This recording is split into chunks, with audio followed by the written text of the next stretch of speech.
사랑하는 성도님들, 우리 사랑하는 성도님들 혹시 가정에 100억짜리 혹시 금덩어리가 혹시 있으신 분들이 계시나요? 100억짜리 금덩어리가 있어도 다른 사람들에게 이야기할 수 있나요? 없나요? 이야기하기가 쉽지 않을 겁니다. 100억짜리 금덩어리가 있는데 누구한테 붙들고 나 우리 집에 100억짜리 금덩어리가 있어요. 그렇게 쉽게 이야기하지 않는다는 거예요. 예전에 그런 일도 한번 있었던 것 같아요. 어떤 경찰이 로또를 이렇게 했는데 당첨이 됐던가 봐요. 정확한 금액은 모르겠으나 한 300억 넘는 400억 가까이 되는 로또 금액에 당첨이 돼서 갑자기 경찰 중견 간부가 사표를 냈습니다. 그리고 아무도 모르게 흔적 없이 가족들과 더불어서 해외로 다 비행기를 타고 가버렸어요. 알고 보니까 로또 400억짜리가 당첨된 거였습니다. 만약에 동일한 이야기이긴 하지만 만약에 내 사랑하는 아들이나 내 사랑하는 딸이 로또를 딱 했는데 400억짜리가 당첨이 됐다. 그러면 동네방네 고가방송하면서 내 아들이 400억짜리 로또에 당첨됐어요. 내 딸이 400억짜리 로또에 당첨됐습니다. 그렇게 자랑하기가 쉬울까요? 쉽지 않습니다. 은밀하게 소중한 가치잖아요. 그죠? 은밀한 소중한 가치를 다른 사람들의 귀에 들어가서 혹여라도 이 소중한 가치가 어떤 식으로든지 간에 훼손될 수도 있거든요. 갑자기 생각하지도 않은 사람들한테 막 전화가 와요. 여기 어디 뭐 구제 기금이 필요한데 돈을 좀 보태주시오. 그러면서 연락이 올 수도 있어요. 고아원이나 양로원에서 전화 올 수도 있단 말이죠. 사회 다양한 그런 어려움이 있는 그런 기관에서 연락이 올 수도 있어요. 뭐 그렇게라면 그래도 이제 건전한 거겠죠. 그런데 무시무시한 조직들로부터 이렇게 위협을 당할 수도 있다는 겁니다. 그 금액의 절반을 빨리 회전해서 우리에게 돌리십시오. 그러지 않으면 당신 가족들의 생명이 위태할 것입니다. 라고 생명의 위협을 받을 수도 있어요. 여러 도둑들로부터 이렇게 위협을 당할 수도 있다는 거죠. 그런 여러 가지 염려도 있고 그러한 두려움도 있고 그것이 알려지면 안 된다라고 하는 여러 가지 소중한 가치를 우리 가족끼리 내가 보존해야 된다라고 하는 그런 것이 있기 때문에 잘 드러나지 않는다는 거예요. 은밀하게 보관한다는 거죠. 사랑하는 성도들, 우리 예수님께서 세 가지 경건 행위를 말씀하셨습니다. 첫 번째가 구제였죠. 두 번째가 기도였습니다. 오늘 이제 나누게 될 것이 이제 금식인데 이 세 가지 경건 행위에 공통점이 있어요. 뭐 뭉뚱그려서 은밀하게 하라는 거죠. 하나님 앞에서 은밀하게 하라는 겁니다. 조금 더 구체적으로 이 말씀 가운데 우리가 들어가서 생각해보면 외식하지 말라는 거죠. 그걸 너무나 과시용으로 선전하지 말라는 거예요. 연기하지 말라는 겁니다. 너무 포장해서 그럴싸하게 다른 사람들이 하지 못하는 것을 내가 하고 있다라고 하는 그런 포장용으로, 과시용으로, 전시용으로, 관람용으로 그렇게 하지 말라는 거예요. 하나님 앞에 은밀하게 하라고 하는 것을 얘기하고 있습니다. 그런데 우리가 알다시피 이 구제라고 하는 것, 또 기도라고 하는 것, 금식이라고 하는 것은요, 거국적으로도 이루어질 수 있습니다. 또한 공동체 전체가 같이 공동체적으로다가 진행될 수도 있어요. 우리 IMF 시절에 97년 IMF가 왔을 때 우리나라 이 은행에 달러가 없었잖아요. 그죠? 달러가 없다라고 하는 건 이제 부도가 나는 상황인 겁니다. 그래서 많은 사람들이 이제 금부치를 또 모으기 위해서 또 정말 깊숙하게 있는 그 금부치를 꺼내서 또 이렇게 국가에다가 또 헌납을 하고 또 목걸이를 헌납을 하기도 하고 그랬다는 거예요. 귀중한 또 달러가 될 만한 것들, 그 귀중한 것들을 이렇게 국가가 조금 더 이 어려움을 극복할 수 있기 위한 차원으로다가 거족적으로 이루어졌다는 거죠. 거국적으로 이루어졌다는 거죠. 그러면 거국적으로 이루어진 거기 때문에 뭐 누구나 할 거 없이 뭐 자랑을 하든 자랑을 하지 않든 간에 공동체적으로 진행이 되는 거예요. 그죠? 귀한 일인 거죠. 그죠? 다 칭찬을 받아야 되고 다 격려를 받아야 될 일입니다. 또 그때 많은 분들은요, 이 국가의 위기의 상황을 바라보면서 수많은 교회들이 금식을 하면서 기도를 했다는 거예요. 뭐 굳이 특정한 개인들이 뭐 내가 거기 국가를 위해서 기도를 한다, 국가를 위해서 금식을 한다, 뭐 자랑할 이유도 없는 것이고, 그게 보편화되어 있는 것이고, 누구나가 다 그렇게 동참을 해야 된다는 거죠. 그죠? 그런 것이 있을 수 있다는 겁니다. 그런데 예수님께서 오늘 말씀하시는 것은 물론 그렇게 공동체 전체가 아니면 또 국가적인 어떤 차원에서 행해지는 여러 가지 경건 행위를 생각해 볼 수도 있지만 조금 더 말씀을 우리가 들어가 보게 되면 예수님께서 개인 경건 행위에 대해서 말씀하시는 것 같이 그렇게 느껴져요. 그렇기 때문에 구제를 하거나 기도를 하거나 금식을 할 때 가급적이면 하나님 앞에서 은밀하게 할 것에 대해서 말씀하시고 있다는 겁니다. 물론 구제를 하거나 기도를 하거나 금식을 할 때 그렇게 은밀하게 하는 과정에서 다른 사람들이 어쩔 수 없는 상황에서 알아가는 경우도 있을 수 있고요. 어쩔 수 없는 상황에서 알려지는 경우도 있을 수 있습니다. 그렇지만 초점은 여하튼 하나님 앞에서라는 거예요. 하나님을 더욱더 집중하면서 그 경건 행위를 할 것에 대해서 예수님은 제자들에게, 성도들에게 촉구하고 있다는 거예요. 사랑하는 성도들, 요즘에 하나님의 경건 행위, 하나님 앞에서 경건 활동을 어떻게 하시나요? 오늘 세 번째, 이제 금식에 대한 이야기를 함께 나누고자 합니다. 이 세 가지 경건 행위의 세 번째, 마지막, 이 금식. 금식이라고 하는 게 뭔가요? 금식. 금식이라고 하는 게 말 그대로 곡기를 끊는 거죠. 그죠? 곡기를 끊으면서 하나님을 바라보는 거예요. 하나님께 나아가는 겁니다. 금식을 하면서 하나님이 이 세상을 바라보시면서 이 사회를 바라보시면서 우리의 수많은 가정을 바라보시면서 우리의 수많은 자녀들을 바라보시면서 우리의 수많은 또 연로하신 분들을 바라보시면서 수많은 우리 기성세대를 바라보면서 하나님이 아파하시는 그 마음에 연합하여 그 마음을 느끼고 또 하나님의 뜻에 부합하여 기도하는 행위가 금식인 거죠. 나라가 멸망 직전에 있습니다. 나라가 풍전등화와 같은 상황 가운데 있어요. 도처의 수많은 상황 가운데 전쟁 난리뿐만 아니라 수많은 사람들이 폭력과 살인 앞에 놓여져 있습니다. 범죄가 너무나 만연해 있어서 범죄하지 않는 곳을 찾아볼래야 찾아볼 수 없듯이 그렇게 수많은 범죄가 쇄도하고 있는 이 상황 가운데 있을 때 우리는 금식을 해야 된다라고 생각해 볼 수가 있다는 겁니다. 예수님 시대에도요, 유대인들은 아예 법제화되어 있는 차원으로 금식을 했습니다. 대속죄일이라고 하는 기간에 금식을 했고요. 구약 성경을 빗대서 이제 예루살렘 성전이 무너져 내려갈 때, 예루살렘 성벽이 무너져 내려갈 때, 외세에 의해서 예루살렘이 완전히 다 짓이어지고 초토화되고 멸망당할 때, 그때 전 국가적으로 또 개인적으로 금식을 선포했다는 겁니다. 거국적으로 이루어진 거죠. 거족적으로 이루어지고 있는 거예요. 근데 그들이 그렇게 금식을 선포한 것은 그저 나라의 어떤 위기를 구하고자 하는 차원도 있긴 하지만 나라가 왜 이렇게 위기의 상황 가운데 이르게 되었을까라고 하면서 말씀을 비추면서 생각해 보는 거예요. 이스라엘이 왜 멸망을 했겠습니까? 이스라엘에 왜 예루살렘 성전이 무너졌을까요?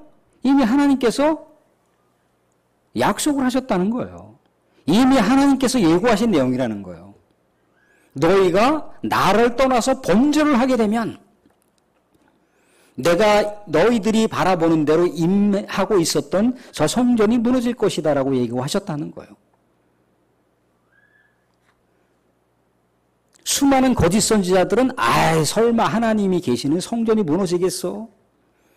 하나님이 임재하시는 예루살렘 도성이 무너진다라고 하는 것은 말이 안 돼. 혹여라도 외세가 침략한다 할지라도 곧 외세가 이 나라 백성을 지켜주신 하나님에 의해서 다 무너지고 말 것이야 라고 수많은 거짓 선지자들은 그럴싸하게 호언장담을 했다는 거예요. 그럴 리 없어요. 이제 좋은 소식이 올 겁니다. 여러분 기대하십시오. 근데 하나님의 말씀에 떠났다니까요. 이미 예루살렘 성이, 예루살렘의 수많은 백성들이 하나님을 떠났다고요. 그런데 무슨 기대가 있고 무슨 미래가 있습니까? 근데 그것을 반추하는 거예요. 예루살렘 성이 왜 무너졌을까? 예루살렘 성전이 왜 무너졌을까? 결국 조상들의 죄 때문에 그런 거거든요. 조상들이 하나님을 떠났기 때문에 다시는 우리 세대에 하나님을 떠나서는 안 된다라고 하는 것을 결단하면서 또 조상들이 지었던 그 죄가 우리 가운데 흐를 때 우리가 그 죄의 전철을 밟지 않게 해달라고 하는 간절한 소망이 담겨 있는 게 금식인 거예요. 그리고 나라 안팎이 다 무너져 내갈 때 수많은 사람들이 외세에 의해서 다 인권이 다 무너졌잖아요. 그죠? 많은 사람들이 결박을 당한 채 어딘지도 모르는 곳으로 끌려갔다는 것이죠. 하나님의 자비를 구하는 거예요. 하나님 저 흉하게 결박을 당하 있는 우리의 민족, 우리의 백성들을 구해 주십시오. 용서해 주시고 구해 주십시오. 하나님의 마음을 가서 하나님의 마음 앞에 엎드리고 하나님 마음 앞에 회개하며 그럼에도 불구하고 하나님께 회개를 하는 거예요. 하박국 선지자가 하나님 좋습니다. 이 성을 수일 내에 멸망시켜 주십시오라고 했다는 거예요. 왜? 멸망당해야 이스라엘 백성들이 정신을 차리거든요.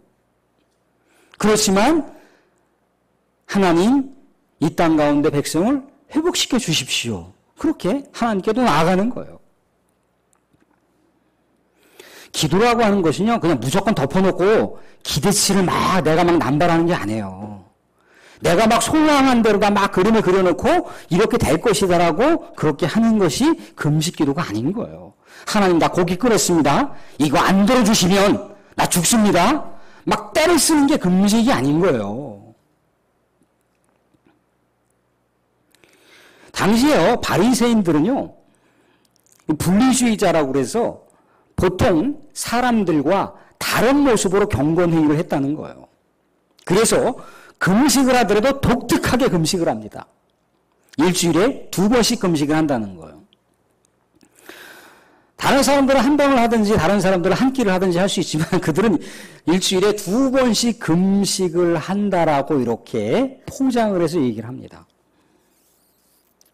왜냐하면 분리주의자이기 때문에 경건의 극단을 달리는 자들이기 때문에 다른 사람들과는 조금 더 차별화되어 있는 모습으로 다 경건 행위를 드러내야 되거든요. 그 모습이 구제이고 그 모습이 기도이고 그 모습이 금식이었던 거예요. 그러니까 금식을 하게 되면 사실 이제 곡기를 끊어야 되잖아요. 그죠? 그러면 몸과 마음이 피폐해집니다. 이틀 3식 금식을 하게 되면 얼굴에 딱 티가 나요. 근데 이제 애써서 이 바리새인들은 금식을 또 이제 드러냈잖아요. 그죠? 막 표식을 드러냈지 않습니까? 그죠? 나 금식하고 있거든? 많은 사람들이 생각할 때, 아우, 저 바리새인 저 선생님 금식을 하고 있나 봐. 아우, 대단해. 바리새인들은 거기에 초점이 맞춰져 있어요. 처음엔 순수했죠. 금식이라고 하는 거. 하나님의 마음을 느끼고.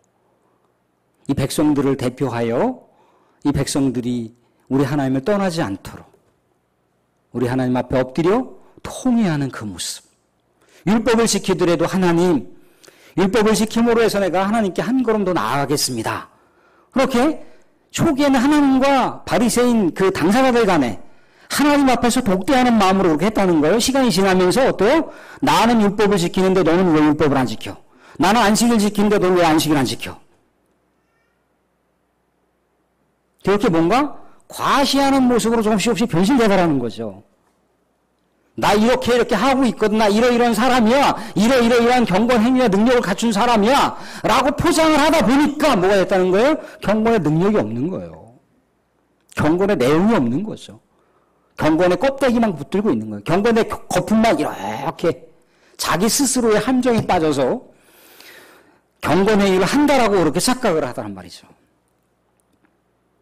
그러니까 예수님은 그런 경건행위에 대해서 그렇게 외식하지 말라고 하고 있어요. 왜 외식하지 말라고 합니까? 오늘 말씀 가운데 등장하고 있습니다. 16절 말씀만 보시면 16절 말씀 읽어보겠습니다. 같이 읽어보겠습니다. 시작. 금식할 때 너희는 외식하는 자들과 같이 슬픈 기색을 보이지 말라. 그들은 금식하는 것을 사람에게 보이려고 얼굴을 흉하게 하느니라. 내가 진실로 너희에게 이르노니 그들은 자기 상을 이미 받았느니라. 사람 앞에 보이려고 했는데 하나님보다 사람을 먼저 앞세웠는데 사람한테 이미 인정받았으면 끝난 거예요. 하나님께 상관이 없는 거예요. 말씀이 그렇게 기록하고 있지 않습니까?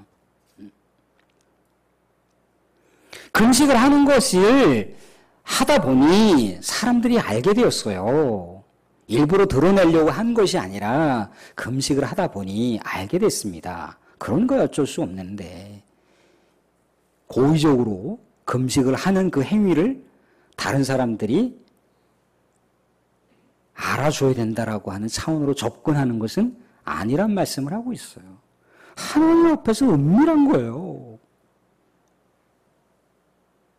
하나님 앞에서 내가 100억을 갖고 있어. 100억의 금덩어리를 갖고 있습니다. 하나님 앞에서 글쎄 뭐 하나님 로또 하는 행위가 그렇게 뭐 정당한 것은 아니지만 여하튼 그러한 400억짜리 로또에 당첨됐으면 누가 그걸 얘기하고 다닙니까? 은밀한 거잖아요. 물론 공식적으로다가 교회 공동체나 국가적으로 공식적으로 이렇게 표명을 해서 그 안에서 기도하십시오. 그건 얼마든지 그렇게 할 수 있어요. 근데 하나님과 은밀하게 하는 기도에 대한 모습은 본인 스스로의 경건의 내용들을 채워가셔야 돼요. 예수님은 그것을 우려하고 있습니다. 제자들이 혹여라도 바리새인들이 자기의 경건 생활을 한다라고 자기를 기만하며 자기 함정에 빠져있는 그 모습을 제자들이 혹여라도 따라갈까봐, 성도들이 따라갈까봐 이것에 대해서 우려하시면서 말씀하시고 있어요. 애써 드러내지 말라는 거예요. 심지어 금식하고 있지 않다라고 하는 차원으로 얼굴을 깨끗하게 세수하고 기름까지 바르라고 하고 있어요.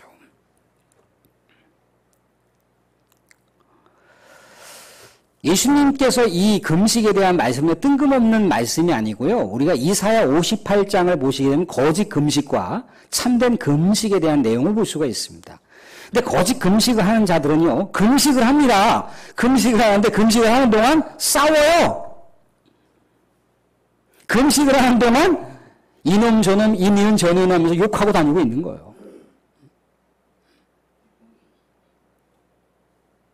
아유, 그 사람 그거밖에 안 되는데. 아유, 그 사람 믿으면 그거밖에 안 되는데. 아유, 뭐 지가 뭐 섬긴다고? 웃기고 있네. 금식을 하는 동안에 이러고 있다라니까요. 금식을 하는 동안에 마음이 분열돼갖고 서로 헐뜯고 모함하고 시기하고 있고 질투하고 있고 그러더라는 거예요. 그러면서 겉으로는 나 금식하고 있거든. 너무너무 마음이 아프거든. 힘들어. 그건 가짜 금식이라는 거예요. 가짜 금식. 그럼 진짜 금식은 어떤 거냐? 흉악의 결박 가운데 묶여있는 백성들을 아파하는 거예요. 압제당하는 백성들을 아파하는 거예요. 포로된 민족을 바라보면서 한 영혼 한 영혼들의 그 자유와 완전히 박탈된 채 살아갈 수밖에 없는 그 처지와 힘겨움들을 생각하면서 아파하라는 거예요. 아파하는 거예요. 하나님 마음을 느끼는 거예요. 그게 진짜 금식이라고 이사야 선지자가 언급하고 있습니다. 그 마음에 준하여 예수님께서 말씀하시고 있는 거예요. 사랑하는 성도들, 우리는 비 피해가 없을지 몰라요. 농작물에 아마 큰 피해는 없으신 줄로 알고 있습니다. 근데 경기도 쪽 보면요, 얼마나 많은 피해가 있는지. 서울에 보면요, 가장 많은 또 인명피해가 서울에서 났습니다. 우리는 또 그런 현장들을 또 생각해보고 뉴스를 접하게 되면요, 우리가 마음을 아파야 되는 거예요. 그거요, 믿지 않는 사람이라 할지라도 아파합니다. 애려해야 되는 거예요. 그런데 아무 상관없이 우리가 살아간다라고 했을 땐 우리는 하나님의 백성이 아니라고 하는 것밖에 안 되는 거예요. 우리가 물론 저 이역만리 떨어져 있는 저 우크라이나 저 땅에서 러시아와 우크라이나가 전쟁을 일으키고 있습니다. 우리는 물론 매일 그걸 생각할 수 있는 그런 삶의 여유가 없다 할지라도 우리는 가끔씩 떠올려야 됩니다. 초민족이 저렇게 고통을 당하고 있는데 저 땅 가운데 있는 백성들, 얼마나 많은 노약자들과 얼마나 많은 여성들이 유린을 당하고 있잖아요. 얼마나 많은 그 아이들, 이제 막 겨우겨우 새싹 돋아나는 그 고사리 눈을 갖고 있는 애들이 폭탄에 떨어져 죽고 죽어나가는 그 광경을 보면서 우리는 아파야 됩니다. 우리는 그럴 때 금식할 수 있어야 돼요. 세상에 만연되어 있는 어떤 그런 여러 가지 사건, 사고를 통해서도 그럴 수 있지만요. 우리는 이 땅 가운데 코로나로 인해서 교회가 무너지고 있는 것을 바라보면서도 가슴 아파하며 금식을 할 수 있어야 돼요. 얼마 전에 이렇게 청년부 수련회 이렇게 말씀을 전하러 갔는데요. 그 청년들의 눈빛이 막 바삭바삭 빛나는 거예요. 바삭바삭 빛나요. 물론 거기 청년부 목사님이 잘 이렇게 또 신앙적으로 잘 훈련해서도 그렇기도 하고 또 성도들이 많이 기도해서도 그럴 수 있지만 바삭바삭 빛나는 거예요. 그런 모습을 보면서 야 그래도 한국교회에 희망이 있을까? 처음에는 목사님 코로나가 갑자기 교회학교 수련회하고 성경학교를 진행하면서 코로나가 그 교회를 덮쳤다는 거예요. 그래서 처음에 전화가 와서 그 교회에 수련회를 못하게 됐다라고 하는 이야기인 줄 알았어요. 너무 못하게 됐다라고 하는 이야기가 아니라 이 목사님 혹여라도 오시면 영상으로 돌릴 수도 있습니다. 라고 얘기를 하는 거예요. 알겠습니다. 그럼 영상이라도 할 테니까. 그럼 이문진들이 있겠죠. 하면서 갔어요. 아닌 게 아니라 다 참여했어요. 좀 흩어져서 이렇게 예배를 드리긴 했지만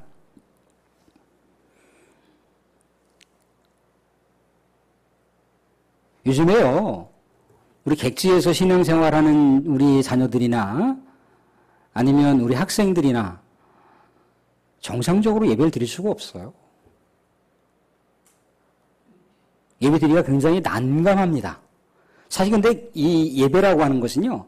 그래서 저를 통해서 일방적으로 이렇게 말씀을 듣기도 하고 그러지만 사실 공동체의 교류가 있어야 되거든요. 공동체의 교제가 있어야지 교회가 탄탄해지는 거거든요. 거기서 신앙이 성장되는 거고 거기서 영성이 자라나는 겁니다. 예배만 가지고는 부족합니다.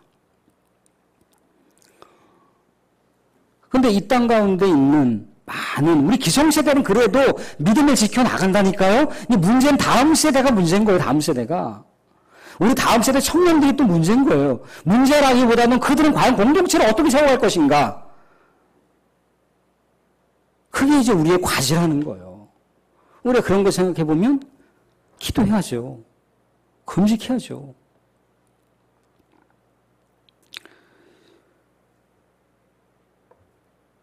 근데 금식을 할 때, 또 경건행위를 할 때 예수님의 마음으로 돌아가면 어떻게 하라는 겁니까? 하나님 마음으로 다가가라는 거죠. 하나님 마음으로 다가가는데도 급해요, 사실. 그 하나님 마음으로 다가가는 것도 사실 온 마음과 온 열정을 쏟아도 부족합니다. 누구를 의식하고 누구를 생각하고 누구에게 내 경건행위를 보일 수 있을 만한 여력이 없어요. 그런데 우리가 알다시피 예수님께서도 금식을 하셨다는 거죠. 그죠? 또한 믿음의 선진들 모세도 금식을 했고요. 다윗도 금식을 했어요. 사울도 금식을 했고요. 바울도 금식을 했습니다. 금식을 하는 것은 뭡니까? 하나님 앞에서의 은밀한 경건회예요. 하나님의 뜻을 구하고 하나님의 마음을 헤아리고 하나님의 뜻을 어떻게 이 세상 가운데 하나님의 도구가 되어 하나님의 마음을 전하고 하나님의 뜻을 전할까? 그게 금식이라는 겁니다. 사랑하는 성도들, 말씀 뵙겠습니다. 우리는 이 시대를 바라보면서 오늘날 한국 교회가 얼마만큼 많이 내용적으로 무너져야, 물론 형태를 유지할 수 있을지 몰라요. 내용적으로 너무나 많이 처참하게 무너졌습니다. 목적을 상실한 채 어디를 향해 가고 있는지도 모른 채 나아가고 있는 이 한국교회 현주소를 바라보면요, 마음이 아파요. 다 물론 고민을 하겠지만 어디서부터 손을 대야 될지가 막연한 이 한국교회의 현주소가 오늘의 현주소예요. 그래서 우리는 기도를 해야 됩니다. 때로는 금식을 해야 돼요. 예전에 우리 믿음의 또 선진들은 40일 금식을 몇 번씩 하셨잖아요. 물론 그것이 아니라 할지라도, 그 정도까지는 아니라 할지라도 또한 시간을 계획해서 금식으로, 건강관리하는 차원에서 금식은 안 된다고 하면 시간을 계획하여, 특별한 기도의 시간을 계획하여 하나님께 나아가셔야 됩니다. 그것은 하나님을 사랑하는 것이고, 하나님께서 바라보시는 이웃들, 하나님의 영혼들을 하나님의 마음으로 품어가고 그 영혼들을 위해서 기도할 뿐만 아니라 나를 위해서 기도하는 것입니다. 그것은 은밀하게 나아갈 수도 있고요, 공동체적으로 나아갈 수도 있습니다. 중요한 것은 하나님과 내가 지금 현재 경건 생활로 소통하고 있는가가 중요할 수가 있습니다. 사랑하는 성도님, 날씨가 덥고 또 비가 오고 후덥하지만 그럼에도 우리 하나님 앞에 경건한 모습으로 나아갈 수 있는 기도의 용사들이 될 수 있기를 주님으로 축원드립니다.